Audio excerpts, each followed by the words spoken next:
আমি একজন হিন্দু হয়ে আমি চাইবো, আগে আমি এতটা ভাবতাম না, কিন্তু এখন ভাবতে হচ্ছে।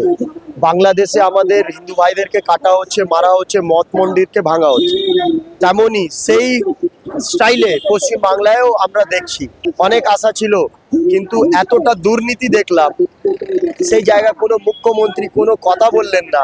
চাকরি চুরি হচ্ছে, মা কালীর গলা কাটা হলো, সেই জায়গায় কোনো এমএলএ এমপি কাউন্সিলের কোনো প্রতিবাদ কোনোভাবে কোনো কথা তোলেনি। আর যখন অন্য ধর্মের ব্যক্তিদের কথা হয়, সেইখানে এদের মুখ থেকে আওয়াজ বেরিয়ে যায়। তাহলে আমাকেও ভাবতে হবে কি আমার ভোট ওই ব্যক্তিকে, যে হিন্দু ধর্মের রক্ষা করবে, যে হিন্দু সমাজের উন্নয়নের জন্য।